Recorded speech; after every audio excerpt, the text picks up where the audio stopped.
शहीद अरशद शरीफ की वालदा का इंतकाल के बाद उनकी तदफीन हो गई है और बहुत बड़ी तादाद में लोग वहाँ पे गए। लोग ताज़ियत कर रहे हैं, लोग दुआ कर रहे हैं उनके लिए। और पाकिस्तान भर में लोगों को बड़ी तकलीफ़ है कि एक माँ अपने बेटे के लिए इंसाफ मांगती मांगती इस दुनिया से चली गई। ये कोई पहला वाक़या नहीं है। पाकिस्तान में बहुत नाइंसाफ़ियाँ हुई हैं। बहुत सारी माँओं की आंखें अपनी दहलीज पर लगी हैं जिनके बच्चे जबरी तौर पे गुमशुदा किए गए हैं। बहुत सारों की लाशें मिली, बहुत सारों की लाशें भी नहीं मिली। तो पाकिस्तान में एक जबर की सूरत हाल है, एक जुल्म की सूरत हाल है और बेशुमार माँओं को उनका सामना है। शहीद अरशद शरीफ की वालदा बड़ी बाहिम्मत खातून थी, हम सब के लिए माँओं की तरह थी। उन्होंने हम सबको बड़ी हिम्मत दी, बड़ा प्यार दिया, हौसला दिया और हमेशा ये कहा कि मेरे बेटे के लिए आवाज़ उठाते रहना। तो इंशाल्लाह हम हमेशा आवाज़ उठाते रहेंगे, कोशिश करते रहेंगे कि जो इंसाफ उन्हें अपनी ज़िंदगी में देखना नसीब नहीं हुआ वो इंसाफ हम लेने की कोशिश करेंगे। पाकिस्तान तहरीक इंसाफ की लीडरशिप शहीद अरशद शरीफ को या उनकी सहाफ़त को अक्सर वो उसका तस्करा करते हैं, उस पर बात करते रहते हैं। पिछले दिनों वज़ीर आला खैबर पख्तूनख्वा भी गए थे, उनकी वालदा को भी मिले थे, उनकी अहलिया को भी मिले थे। लेकिन अफसोस का मुकाम है, मुझे कुछ सहाफ़ी उन्होंने बताया जी कि इस्लामाबाद में या वहाँ मौजूद होने के बावजूद तहरीक इंसाफ के बहुत सारे लीडर्स या कोई भी जो है वो ख़ास आदमी तहरीक इंसाफ का या कोई लीडर वहाँ नमाज जनाजा में नहीं पहुँचा। इस बात का हमें दुख है, तकलीफ़ है। शहीद अरशद शरीफ के हवाले से वो हमेशा बात करते हैं, तो उन्हें जाना चाहिए था। ये एक ऐसी माँ है जिसने बड़ी कोशिश की इंसाफ के लिए, लेकिन बदकिस्मती उन्हें उनकी ज़िंदगी में इंसाफ नहीं मिला। 3 साल और 3 दिनों तक उन्होंने कोशिश की और आखिरी वक्त तक जो लोगों से वो बात करती रही वो यही बात करती रही कि अरशद के इंसाफ के लिए आवाज़ उठाओ। हम हमेशा आवाज़ उठाएंगे इंशाल्लाह और एक दिन इंसाफ होगा, हम सारे होता हुआ देखेंगे भी।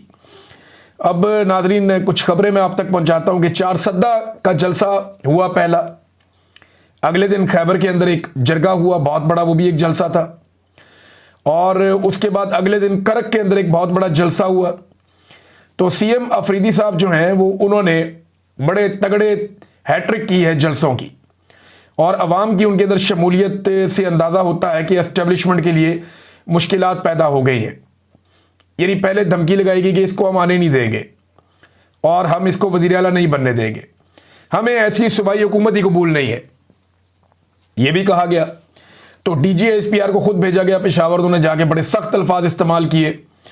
लेकिन अब एस्टेब्लिशमेंट के लिए मुश्किलात बढ़ रही हैं। जितना ज़्यादा सुहेल अफरीदी साहब को टाइम मिल रहा है वो बिल्कुल इमरान खान साहब की तरह तेज़ी से जलसे कर रहे हैं। ये इमरान खान साहब ही करते थे, एक दिन में 2-2 जलसे, और वो यानी 60 जलसे उन्होंने ऊपर नीचे एक दफ़ा कर दिए थे। तो उनका तो रिकॉर्ड शायद पाकिस्तान में कोई तोड़ भी ना सके। लेकिन सुहेल अफरीदी ने बड़े तूफ़ानी किस्म के जलसे किए, बहुत बड़ी तादाद में लोग वहाँ पर आए। तो इससे एक बात तो वादे होती जा रही है कि वक्त गुजरने के साथ साथ वो मोमेंटम पकड़ रहे हैं। जब मोमेंटम उनके हाथ में आ जाएगा और खैबर पख्तूनख्वा पूरी तरह खड़ा हो जाएगा तो फिर उसके बाद उन्हें हटाना मुमकिन नहीं रहेगा। ये एस्टेब्लिशमेंट उसके बाद उन्हें हटाने की कोशिश करेगी भी तो नहीं कर पाएगी। वजह यह है कि लोग बहुत बड़ी तादाद में फिर रिएक्शन देंगे और ये जो एक ताल्लुक है वो इस सीएम के साथ अवाम का बनता चला जाएगा। अब ऐसा लगता है कि सुहेल अफरीदी की मुलाकात करवा दी जाएगी इमरान खान साहब से। वजह यह कि एस्टेब्लिशमेंट ने अपनी ज़िद करके देख ली कि पहले हमसे मिलो फिर इमरान खान साहब से मिलो। लेकिन उन्होंने कहा जी मैं तो इमरान खान से मिलूंगा और इमरान खान मुझे कहेगा तो मैं आपको मिलूंगा, वरना मैं नहीं मिलूंगा। और वो इमरान खान साहब के हुक्म के खिलाफ जाने के लिए अभी तक तो राज़ी नहीं है सुहेल अफरीदी कि बिल्कुल इमरान खान साहब के फार्मूले पे मैंने चलना है, जो वो कहेंगे उसके मुताबिक चलूंगा। उन्होंने मुझे वज़ीर आला खैबर पख्तूनख्वा बनाया, ये सुहेल अफरीदी की सोच है। अब ये सोच एस्टेब्लिशमेंट के लिए खतरनाक है। लेकिन अब जो उन्होंने शो ऑफ पावर किया है, मेरे ख्याल में अब उन्हें मुलाकात करवा दी जाएगी। और कुछ ऐसी खबरें आ भी रही हैं, राणा सनाउल्लाह साहब ने भी कहा कि पीर को या मंगल को यानी आज या कल के दिन में सुहेल अफरीदी साहब की मुलाकात हो सकती है इमरान खान साहब से। तो ये बड़ा पॉजिटिव है अगर ये मुलाकात हो जाती है तो। सुहेल अफरीदी ने जो जलसे किए उनमें कुछ बड़ी सख्त बातें की, लेकिन करक वाले जलसे में वो ज़्यादा सख्त बोले हैं। DGSPR का जो धमकी हमें उनकी जो बातें थी उनका भी जवाब दिया कि घटिया जुबान इस्तेमाल की गई DGSPR की जानिब से पेशावर में आके। वफाकी वुज़रा के बारे में उन्होंने कहा जी कि ये इनका मैंडेट भी नहीं है, जाली है। और ये मेरे बारे में गलीज इन्होंने इल्ज़ामात लगाए और घटिया ज़ुबान इस्तेमाल की, लेकिन मैंने कभी उनकी ज़ुबान में जवाब नहीं दिया। महज़िब तरीके से असम्बली के फ्लोर से मैंने जवाब दिया। लेकिन ये बात मैंने भी आपको कही थी पहले नाज़रीन के जो DGISPR ने किया वो ये कर तो गए खैबर पख्तूनख्वा में आकर, लेकिन उन्होंने जज्बाती होकर या जैसे भी है वो गलती कर दी। जो एक सरकारी मुलाजिम होता है ना, वो अवामी नुमाइंदे के साथ पंगा नहीं ले सकता, और ले तो इस लेवल तक वो जा नहीं सकता, और अगर कुछ करना है तो वो पर्दे के पीछे रहकर कर सकता है। जब वो अनाउंस कर देता है ना तो वो कमज़ोर हो जाता है, फिर उसकी वो ताकत नहीं रहती। तो अब सुहेल अफरीदी साहब के हाथ में है, वो इसको जहां मर्जी मरोड़े। अब अगर कभी भी उनकी हुकूमत गिराने की कोशिश की जाएगी तो डायरेक्ट जो इल्ज़ाम है वो आएगा DGISPR पे और मिलिट्री एस्टेब्लिशमेंट पे। ये तो पहले ही कह चुके हैं कि हम हुकूमत नहीं कर देंगे, हुकूमत नहीं चलाने देंगे। मादनियात के ऊपर बहुत सारी बातें की हैं, लेकिन मादनियात के हवाले से जो है वो एक बड़ी इंपॉर्टेंट बात है जो सुहेल अफरीदी ने की है। जरा बात आप सुनिएगा। जितने भी हमारे मादनियात हैं उस पर सिर्फ और सिर्फ हक खैबर पख्तूनख्वा के अवाम का है, और ये जिसको चाहेंगे देंगे, जिसको चाहेंगे कि ना दें उनको नहीं मिलेंगे इंशाअल्लाह ताला। ये वो चीज़ है जो एस्टेब्लिशमेंट को बहुत तंग करती है, क्योंकि पाकिस्तान की मिलिट्री एस्टेब्लिशमेंट को ये लगता है कि पूरे मुल्क के अंदर जहां पे जो भी है उसके हवाले से फैसला मिलिट्री एस्टेब्लिशमेंट को करना है। सियासतदानों का कोई हक नहीं है उसके ऊपर फैसला करने का। कौन सी मादनियात कहां जाएंगी, किस कंपनी को दी जाएंगी, कौन निकालेगा, कहां पहुंचेगी, किसको बेची जाएंगी, ये फैसला नॉर्मली पाकिस्तान की मिलिट्री एस्टेब्लिशमेंट अपने हाथ में रखती है। यानी अगर बलूचिस्तान से गैस निकलती है तो किन इलाकों में दी जाएगी, कहां प्रायोरिटी रखनी है, ये फैसला एस्टेब्लिशमेंट अपने हाथों में रखती है। DGISPR की बात आपको याद होगी, उन्होंने जहेज वाली बात की थी इन कुदरती वसाइल को लेकर कि ये जहेज में तो नहीं लाए, ये तो कौम के हैं। तो वो एक्चुअली ये वो रद्द-ए-अमल था कि मिलिट्री एस्टेब्लिशमेंट हमेशा ये समझती है कि पाकिस्तान के अंदर जहां जहां जो जो मादनियात पड़ी है उनका क्या करना है, ये फैसला मिलिट्री एस्टेब्लिशमेंट ने करना है, कोई अवामी हुकूमत इसका फैसला नहीं करेगी। उनके दिमाग में ये है। लेकिन सुहेल अफरीदी ने खुलकर चैलेंज कर दिया और साफ बात कर दी कि मादनियात पे जो खैबर पख्तूनख्वा की मादनियात हैं वो वहाँ की अवाम का हक है, वही फैसला करेंगे किसको देने और किसको नहीं देने।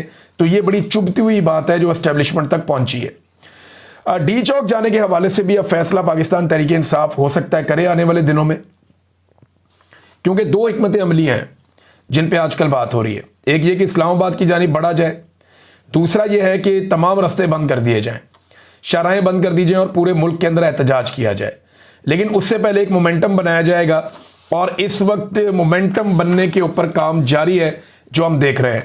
नाज़रीन, मुरीदके में जो कत्लेआम हुआ उस हवाले से डॉन के अंदर भी एक रिपोर्ट छपी है और ये बड़ी खौफनाक रिपोर्ट है। यानी अब आहिस्ता आहिस्ता मीडिया चीज़ें बता रहा है। डॉन ने मकामी लोगों से बात की वहाँ जाके मुरीदके में, उनसे पूछा। देखें, जो मेरे लोगों ने बात की थी वो भी मैंने आपको बताया था। जो मेरे सोर्स है उन्होंने पुलिस से बात की थी, 3 पुलिस वालों से। तो जो उन्होंने बताया था मैंने आपके सामने रखा था सोर्स का बता के। इसी तरह मुख्तलिफ लोगों के अलग अलग सोर्सेज हैं। जो अमेरिका में एक जरीदे में छपा वो एक अलग सोर्स था। अब यहाँ पे जो डॉन है वो ये कहता है कि जी डॉन का नुमाइंदा वहाँ पे गया था, उन्होंने बातचीत की है मुरीद के कत्लेआम के बारे में। जो लिखा कि वहाँ क्या हुआ था, उन्होंने बताया जी कि एनी शाहिदीन बताते हैं कि लगभग 3 घंटे से ज़्यादा फायरिंग होती रही और ये रिटेलिएशन में होती रही फायरिंग 3 घंटे से ज़्यादा। आंसू गैस की इतनी बदतरीन शेलिंग थी कि हर तरफ सफ़ेद धुआं था और हम अपने घरों के अंदर भी सांस सही तरह नहीं ले पा रहे थे। और ये भी बताया कि बहुत बड़े पैमाने पर गोलियां चली हैं, गलियों के अंदर गोलियां चली हैं और ये गोलियां जो हैं वो रिकोशिएट होकर, रिकोशिएट कहते हैं गोली जब कहीं से टकराती है और वापस किसी और सिमत में मुड़ जाती है। बाज़ औक़ात पानी पे कभी भी फायर नहीं किया जाता, पानी के ऊपर जब भी कोई गोली चलाता है तो वो गोली के मुड़ने का बहुत बड़ा खतरा मौजूद रहता है।